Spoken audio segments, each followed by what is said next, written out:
the WWE Championship has been irrelevant.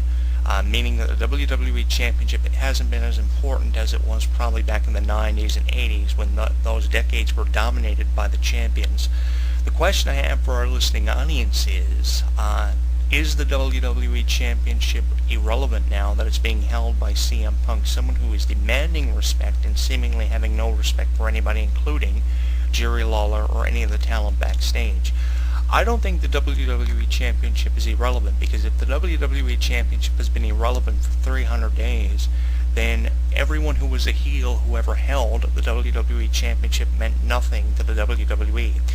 Here's how it goes. You cannot have a company of diversity if you don't have so many heels and so many faces. Not everybody in the wrestling industry is going to be a good guy. So in order to make a show work and a product to be promoted successfully, you need to have so many jerk-offs and you need to have so many heroes. Not everybody in professional wrestling is going to be looked at as a hero, but I think that that's how the wrestling industry's always worked. You know, you have so many heroes, you have so many baby faces, and they're equally distributed. Without that, without jerk-offs being champions like CM Punk, you don't have diversity, you don't have a product that fans are going to get into.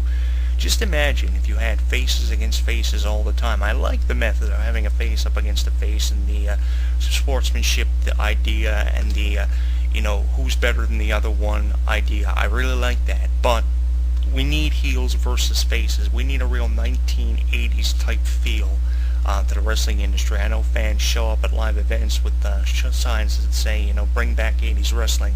Without CM Punk being a jerk as champion for over 300 days, then we probably would have never had that diversity. So I think that's one thing that CM Punk has achieved successfully. So that's one thing that I don't agree with what John Cena said in that promo. That's something very uncharacteristic of me, to agree with several things that John Cena has said. But I do agree with a lot of things that he said, perhaps more things that he said, and things I didn't agree with what he said in the promo. It was a great promo. It really had a Montreal 1997 feel to it. John Cena was really that guy that Shawn Michaels was in 1997, or at least that's what it felt like. Maybe it was the circumstances of how Jerry Lawler, just dropped so suddenly with a heart attack in the final hour of Raw. Maybe that got John Cena a little bit fired up. Maybe that lit a fire under John Cena. And this could lead to John Cena winning the WWE Championship in his hometown out of respect to Jerry Lawler, who's someone that John Cena's had a tremendous amount of respect for ever since Cena debuted in WWE for 10 years. That has been documented. But I'm really at a loss for words. I'm usually the one who has all the answers to the questions. But I have a few questions for you guys listening to the show for our video blog. Would it be okay for me to come on here and spend the last 20 minutes shooting on CM Punk? Would it be okay for me to refer to CM Punk as a useless son of a bitch? Would it be okay for me to put the blame on not only CM Punk, but everyone who was involved with this incident over the last several weeks? Would it be okay for me to describe WWE as a product who kind of takes things way too far on times? My emotions are really conflicted. I don't want to put the blame on anybody, but I guess if you're to designate one person who is the blame of this, it is definitely CM Punk. I think CM Punk has really taken this a bit too far, and he really deserves to lose the WWE Championship. And I'm expecting WWE to punish him along with a lot of other talents who contributed to this over the next several weeks, starting at Night of Champions. It might even begin this early as Friday for Friday Night SmackDown. I'm not expecting CM Punk to get off that easy and remain WWE Champion. He's been WWE Champion now for over 300 days, and I'm expecting the company to punish him somehow, and the most likely way they're going to do that is by giving John Cena the WWE Championship in his hometown of West Newbury, Massachusetts for the first time in his career. I think that CM Punk will never be WWE Champion ever again, especially with these circumstances. I don't care for CM Punk being the WWE Champion ever again. The only thing that CM Punk has not done is represent the WWE Championship for 300 days, almost a year, ineffectively, because he's represented the title very effectively. He's done a great job. He's an annoying character that gets on your nerves. Maybe it may have been all about making CM Punk a star, but they made CM Punk a star the best way they knew how. They brought him out there. He shot on Triple H, John Laurinaitis. He wanted the ice cream bars. He wanted the respect of the fans. and he got it for almost 9.5 months, and then he turns his personality around 360 degrees. It was done effectively, I think, and I don't really disagree with a lot of the things that CM Punk did, but I do disagree with his recent actions over the last several weeks. For me, what really did it with CM Punk was when he GTS The Rock on Raw 1000. That really turned me against CM Punk for the first time in about 9.5 months, especially when I was really behind CM Punk as the WWE Champion, and I was behind CM Punk a few weeks after that, but as his personality kind of began to shine through, I began to lose more and more and more respect for CM Punk, and I'm at a point right now where I don't care what happens to CM Punk, and honestly, I really don't care who holds the WWE Championship unless it's somebody other than CM Punk. I'd even go for Randy Orton or Alberto Del Rio to be the WWE Champion over CM Punk, because CM Punk has been disgracing that championship so much with his recent actions toward Jerry Lawler.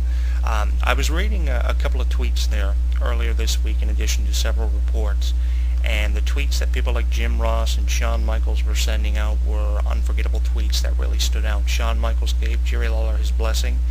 Twitter.com, Shawn Michaels, and Jim Ross found it very difficult putting into words how he felt about the Jerry Lawler situation, kind of like how I felt in the first few hours after finding out about it, and flocked to the internet to find what I could about it, find out what I could.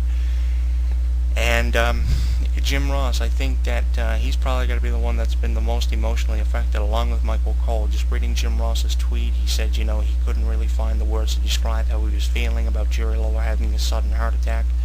Because let's be honest, Jerry Lawler could have died this past Monday on Raw so suddenly and so quickly, just like that. The good thing is he's actually breathing now without the assistance of an oxygen mask, like I said earlier, which is a good sign, which is probably the better sign, better of the signs we've received over the last several days.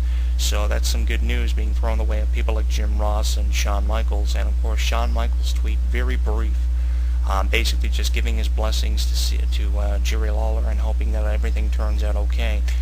Shawn Michaels is always to the point, but Jim Ross's tweet was probably the most detailed out of anybody's tweet that went out to Jerry Lawler, and it was unbelievable just reading the tweet that Jim Ross had sent out. Twitter.com, JR's BBQ. He said, he found it very hard to put into words how he was feeling, and, the thing about Jim Ross's tweet was it was so genuine, and it felt so real. Kind of like how when he addressed Owen Hart's death back in '99, that the statement that he gave was so real and so genuine. That's why I want you to find a video of it. It's unbelievable. Just reading some of these tweets in addition to Jim Ross's and Shawn Michaels' tweet. Speaking of Shawn Michaels, I think that Jerry Lawler, one of the things that he never gets enough credit for is how he brought the best out of every opponent he had, especially when he was a heel character. There are so many people that Jerry Lawler has had a feud with. Jake Roberts was one. Jake Roberts' drinking problem was one incident that I'll always remember Jerry Lawler being heavily involved with. A feud with Goldust, a feud with The Undertaker at the 1995 Survivor Series, feuds with Bret Hart, which was probably his most infamous rivalry, and I really enjoyed hearing Bret Hart talk about the feud that he had with Jerry Lawler back in the 90s over the undisputed King of the Ring, when Bret Hart won the first ever King of the Ring tournament that was done on pay-per-view, defeating Bam Bam Bigelow in the finals.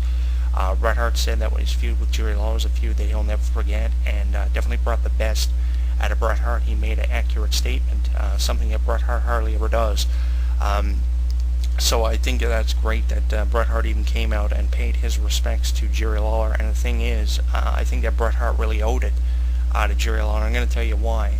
Jerry Lawler was one of the first people to come out and shake Bret Hart's hand 2 years ago, when Bret Hart returned to the WWE for the first time in 12 years. And Jerry Lawler didn't have to do that because he seemed like someone who perceived himself as a real jerk towards Bret Hart in the 90s, and Jerry Lawler was one of the first ones to welcome Bret Hart back with open arms. So I think that Bret Hart really owed it to Jerry Lawler, and has owed it to Jerry Lawler for quite some time.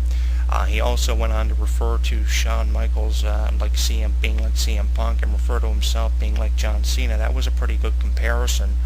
I think that CM Punk really had that Shawn Michaels type attitude to him. It seemed like CM Punk was the Shawn Michaels from '97, and Bret Hart was John Cena, really an updated version of Bret Hart. And I can really just see Bret Hart in the face of John Cena for some reason. But Getting back to the Jerry Lawler situation here, I really think that Bret Hart has owed it to Jerry Lawler for quite some time, and I think that's the reason why he did it, along with everybody else. Not only just Bret Hart, but there are a lot of wrestlers out there who owed respect and acknowledgement towards Jerry Lawler and have owed it to them for quite some time. So it's nice to know that they're finally paying him back under the most unfortunate of circumstances. But I really think that Bret Hart owed it to Jerry Lawler, more especially than probably anybody else on the roster did.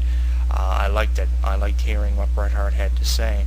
And one of the best matches I think that Jerry Lawler ever had in his career was in mid-1996. They were getting ready to promote a match between Diesel and Shawn Michaels for the WWE Championship, and Shawn Michaels' first WWE title defense since WrestleMania 12, defeating Bret Hart back on March 31st of 1996. And they put Shawn Michaels in a program with Jerry Lawler, kind of like how they put Jerry Lawler in a program with CM Punk, to promote Punk versus Cena this Sunday at Night of Champions, which will headline the show, obviously, because it's taking place in Cena's hometown. The match was the main event of Raw. The match was probably about 10 minutes in length, but Jerry Lawler really brought the best out of Shawn Michaels. This was one of the only matches I could remember seeing Jerry Lawler's athletic ability and talent being put on display as effectively as it was.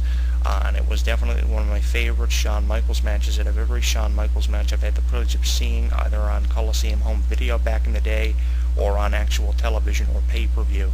I think that this match was equally as good as a pay-per-view match that WWE would give you in the 90s. It was probably a match worthy of being on pay-per-view. And the thing was just how Shawn Michaels and Jerry Lawler were able to create this match in the way of promos. There was a promo done a couple of days before Raw, I think 48 hours before Raw, on Superstars, where Shawn Michaels was challenged by Jerry Lawler, and Jerry Lawler was saying, "I'm going to beat Shawn Michaels." And the thing was, this is when Jerry Lawler's heel character was really at his best. This was when Jerry Lawler was cutting some of his best promos. This was ever before Jerry Lawler had the program with Jake Roberts that emphasized on Jake Roberts' drinking problem, or the program with Goldust, or anything of that nature. This was about a year